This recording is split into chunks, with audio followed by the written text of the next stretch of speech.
pessoal, voltei. Então vamos lá. Agora, em relação ao edital que eu estou estudando, a gente vai falar sobre administração direta e indireta. Eu não vou utilizar de pronto o livro, aliás, não vou utilizar o livro que a gente está utilizando no momento, devido ao fato de que eu tentei localizar nele algo que tratasse diretamente, sem muitos rodeios sobre esse assunto, e não localizei. Então, fiz uma breve pesquisa na nossa amiga internet, e aí a gente vai falar aqui. Administração direta, é porque eu vi ali que é uma coisinha bem simples, bem fácil, que não vai precisar de tanta frescura não. Indireta. Vamos lá. Vamos começar aqui pela administração direta. Bom, a administração direta é aquela composta por órgãos ligados diretamente ao poder central, seja ele federal, estadual ou municipal. São os próprios organismos dirigentes, cujos seus ministérios e secretarias. Então aqui, gente, você tem, por exemplo, a nível municipal, você tem aqui o prefeito, ou a prefeitura, que seja, e logo abaixo dele você tem as secretarias, que são órgãos de administração pública, mas são ligados diretamente à administração principal, à chefia principal. Tá? Beleza. E a administração indireta? A administração indireta é aquela composta por entidades com personalidade jurídica própria, que foram criadas para realizar atividades de governo de forma descentralizada. São exemplos as autarquias, fundações, empresas públicas e sociedades de economia mista. Então aqui são as autarquias,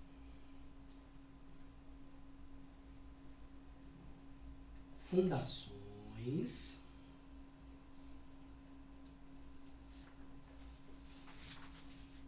empresas públicas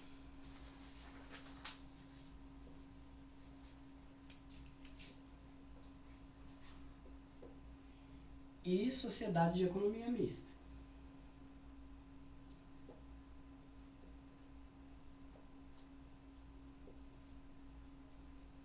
Quer dizer, todos esses organismos aqui da administração indireta, eles têm personalidade jurídica própria. Isso quer dizer o quê? Cada um deles aqui tem o seu CNPJ. As secretarias de governo, elas não têm personalidade jurídica. Elas são departamentos do mesmo organismo. Elas fazem parte ali da administração direta do chefe de governo, do prefeito. Então, dificilmente não, indiscutivelmente aconteceria o caso de, por exemplo, uma secretaria ter um CNPJ, ter uma conta em banco e pagar ali o serviço prestado por algum prestador de serviço diretamente, por exemplo. Ela é só uma secretaria. Essas empresas aqui, essas empresas públicas, esses organismos públicos de administração indireta, eles têm personalidade jurídica própria, ó. Personalidade jurídica própria. E eles estão, não é subalternos, eles têm que responder normalmente a estas instituições aqui, que não têm personalidade jurídica própria, mas são parte da administração direta. Né? Vamos pôr isso aqui de uma forma mais prática. Vamos fazer um organograma basiquinho aqui, que aí vai ficar mais claro.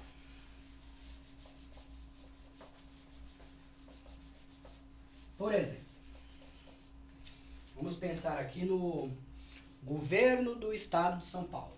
Né? Então, tá aqui. Ó. Governo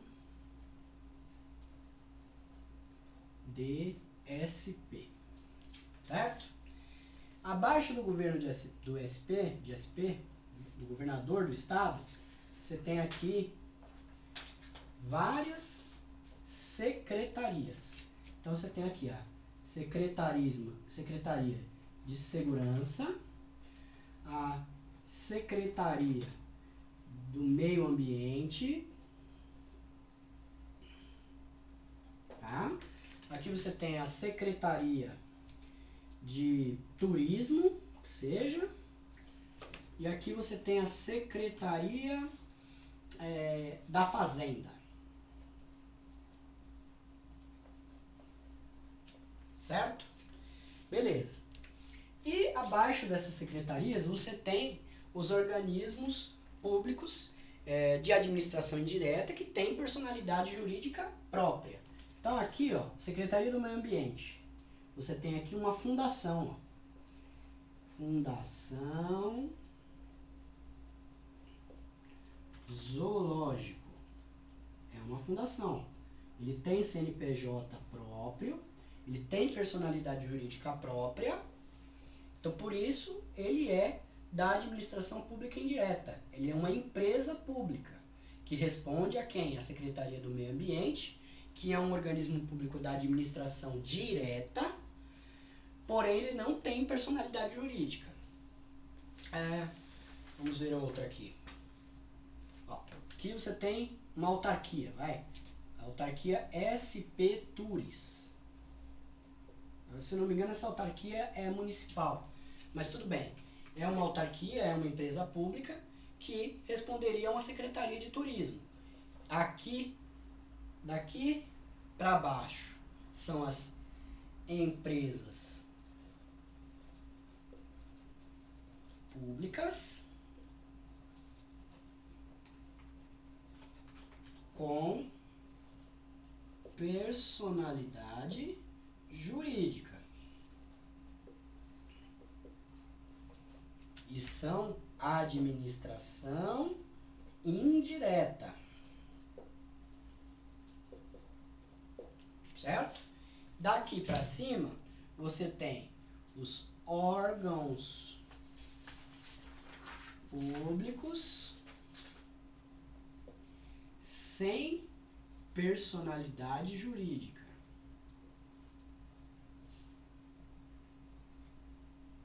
Só que eles aqui são a administração direta, porque eles estão diretamente ligados a quem? Ao governador do estado. Beleza? Bom, isso posto, a gente vai para a segunda parte aqui, que aí a gente vai voltar para o livro, que diz respeito aos princípios básicos da administração pública, que é aquele LIMP. Eu não sei se vocês já ouviram falar nesse termo, LIMP. Eu ouvi muito falar disso na faculdade, que diz respeito a quê? LIMP é a legalidade, impessoalidade, moralidade, publicidade e eficiência. São os 5 princípios básicos que norteiam a administração pública. Vamos ver quanto tempo temos rolados aqui. 8 minutos, quase 9. Tá? Então vamos lá. Bom, deixa eu liberar a lousa. Depois dessa rabiscada geral que a gente deu.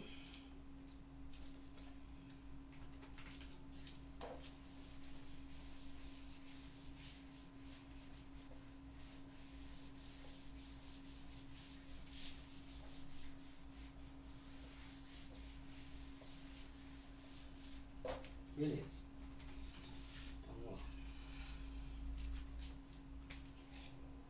Princípios da administração pública.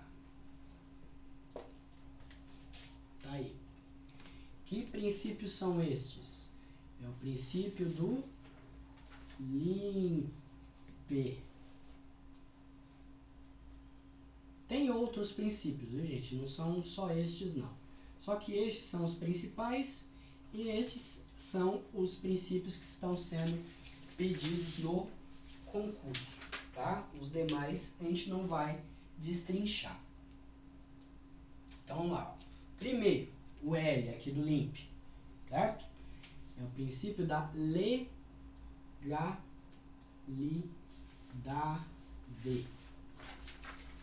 Vamos ver aqui o que temos no livro. Ó. O princípio da legalidade significa estar a administração pública em toda a sua atividade presa aos mandamentos da lei, deles não se podendo afastar, sob pena de invalidade do ato e responsabilidade do seu autor. Então, aqui é o seguinte, ó, a administração pública, ela só pode fazer, ela só faz o que está na lei. Ela não pode executar algum tipo de editar algum tipo de portaria, de norma e tal, ou fazer a contratação de algum tipo de serviço público, né, licitação, enfim, fora do que já está previsto na lei. Este é o primeiro princípio da administração pública. Vamos ver o que mais ele nos traz aqui. Ó. Qualquer ação estatal sem o correspondente calço legal ou que exceda o âmbito demarcado pela lei é injurídica e expõe à anulação. Seu campo de ação, como se vê, é bem menor que o do particular. De fato, este pode fazer tudo o que a lei permite e tudo o que a lei não proíbe. Aquela não só pode fazer o que a lei autoriza, mas assim quando e como autoriza. O particular, a administração pública, ela só pode fazer o que a lei deixa. E o particular? O particular, ele pode fazer tudo o que a lei não proíbe. Então a liberdade do particular é maior do que a liberdade do administrador público. O administrador público está preso, engessado ao que a lei deixa ele fazer. Então você vai comprar desse jeito, você vai licitar desse jeito, você vai administrar desse jeito. Já o particular, como bem disse no livro, o particular ele pode fazer tudo, desde que não exista lei que proíba aquela atitude. Certo? Bom, gente, agora vamos falar do outro princípio, que é o I, que está aqui. Certo? E esse I é de impessoalidade.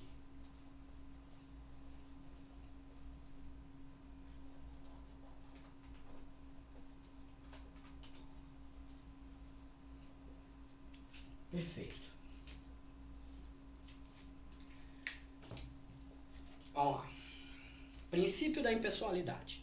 A atividade administrativa deve ser destinada a todos os administrados, dirigida aos cidadãos em geral, sem determinação de pessoa ou discriminação de qualquer natureza.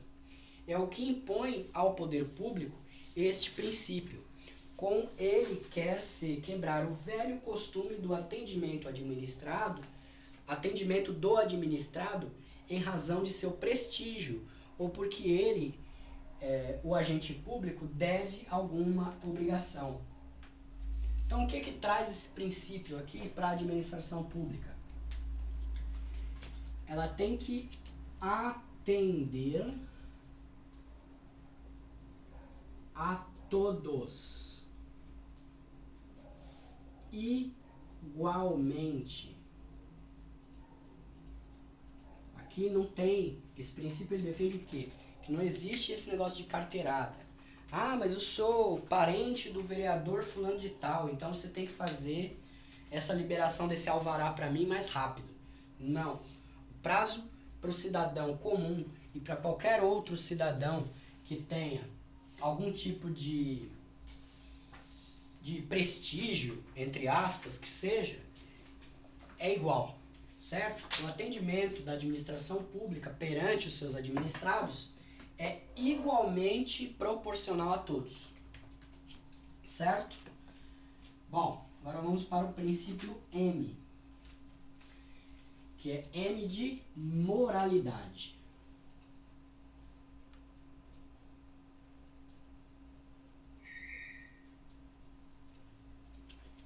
E vamos ver aqui o que diz. Ó, o artigo 37 da Constituição menciona, entre outros, o princípio da moralidade, que não pode ser senão o da moralidade administrativa, obviamente.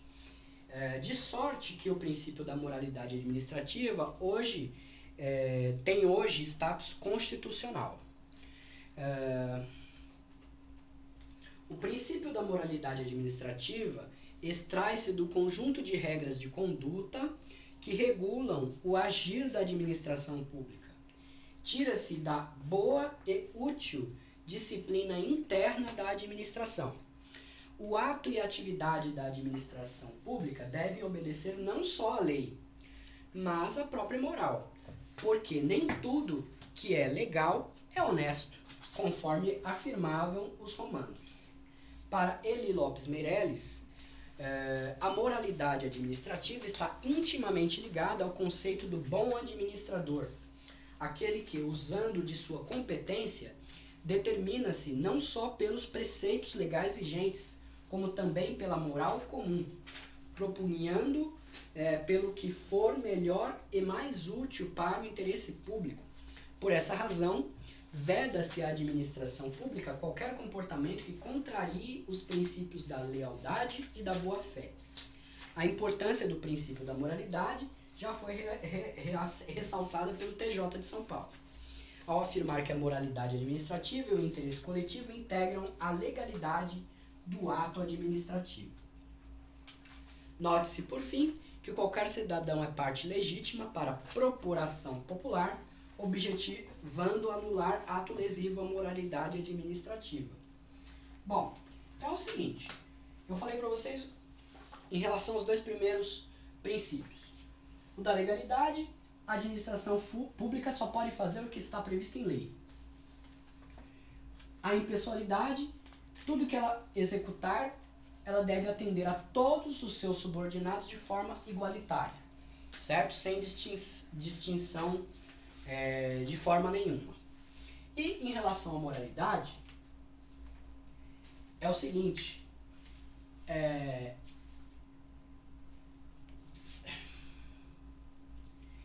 a administração pública ela deve se pautar pela lealdade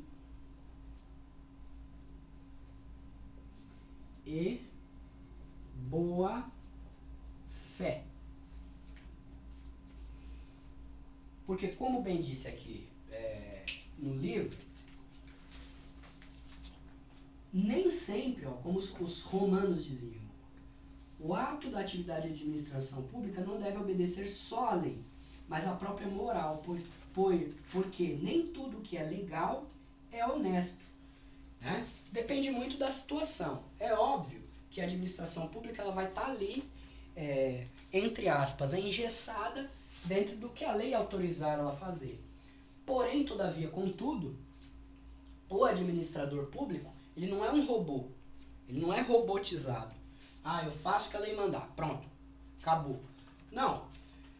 Se pautando pela moralidade, pelos seus princípios de lealdade e de boa fé, o administrador público, ele pode, dentro da possibilidade dele, que a lei autorizar, dar uma adaptada para que não haja nenhum tipo de má fé,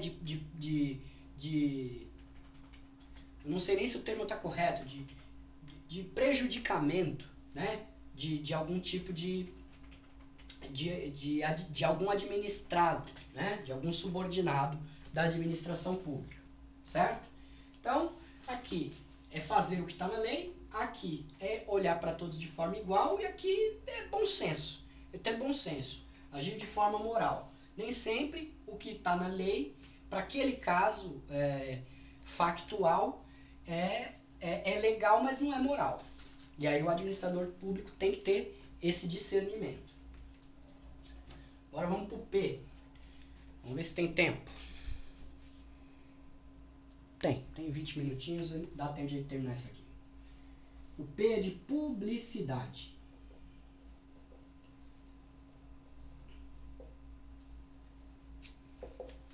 Certo? Vamos ver aqui o que a gente tem. Esse princípio torna obrigatória a divulgação de atos, contratos e outros instrumentos celebrados pela administração pública, direta e indireta, para o conhecimento, controle e início de seus efeitos. Todos os atos, contratos e instrumentos jurídicos devem ser publicados. Pública é a administração que os pratica. Essa regra escapam os atos e as atividades relacionadas com a segurança nacional e os ligados a certas investigações, exemplo de processos disciplinares de determinados inquéritos e pedidos de retificação de dados. Então, tudo que a administração pública, todos os atos que ela executar, são atos que devem ser públicos. Devem estar à disposição de todos os cidadãos, de todos os administrados, para uma livre consulta, para você saber se o administrador público está fazendo aquilo com correção, né?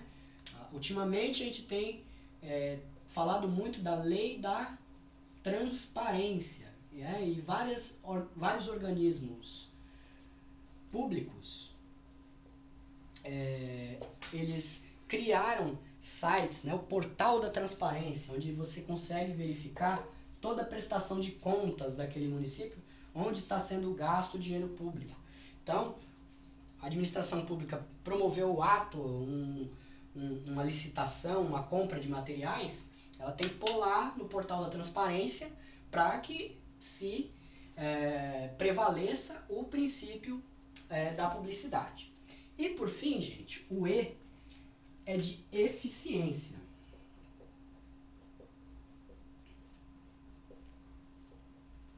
Vamos ver aqui o que traz para nós. Parará.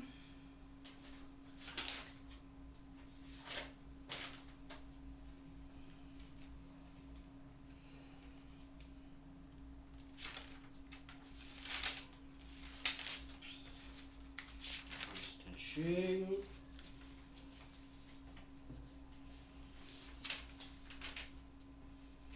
Princípio da eficiência. Aqui. Conhecido entre os italianos como o dever de boa administração, o princípio da eficiência impõe à administração pública direta e indireta a obrigação de realizar suas atribuições com rapidez, perfeição e rendimento.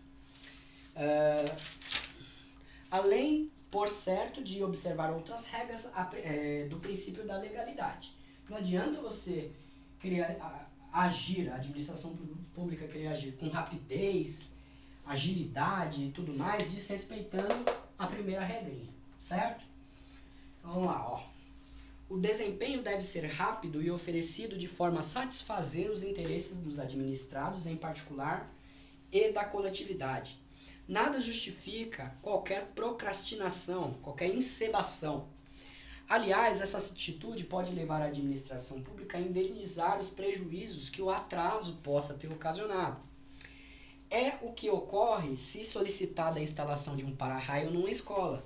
Se porventura há uma encebação da administração pública e acontecer um acidente, um raio cair na escola, a administração pública ela vai ter que cobrir os prejuízos que os alunos tiveram com eventuais perdas de aulas, né? Enfim. As atribuições também devem ser executadas com perfeição, valendo-se das técnicas e conhecimentos necessários a tornar a execução a melhor possível, evitando sua repetição e reclamos por parte dos administrados. Quando a ciclovia Tim Maia caiu no Rio de Janeiro, devido à onda lá que derrubou, matou 2 pessoas e tal, obviamente que o ato da administração pública não respeitou o princípio de eficiência. Não foi executado com perfeição, não foi planejado corretamente a execução da obra para que não acontecesse aquele prejuízo aos administrados, né? Os administrados tiveram até o prejuízo de perder a própria vida. Bom, e por fim, tais competências devem ser praticadas com rendimento, isto é, com resultados positivos para o serviço público e satisfatórios ao interesse da coletividade. Resultados positivos não quer dizer que tenha lucro, mas que não tenha prejuízo, já é um resultado positivo. Deve-se, com esse desempenho rápido e perfeito, atingir o maior número de pessoas. Procura-se maximizar os resultados em toda e qualquer intervenção da alçada da administração pública. Qualquer ação ou decisão deve ter essa preocupação de ser rápido, eficiente, perfeito, ágil e atingir o maior número de administrados. Destarte, não se deve estender rede elétrica ou de esgoto por ruas onde não haja edificações ocupadas, nem implantar rede de iluminação em ruas que não são utilizadas. Nos dois exemplos, a execução dessas obras não vai apresentar resultado positivo, pois a sociedade não vai usufruir dos benefícios. Bom, gente, então pelo momento é isso aí. E a partir do próximo vídeo, vamos ver o que a gente vai ver aqui. A gente vai falar dos poderes administrativos, tá?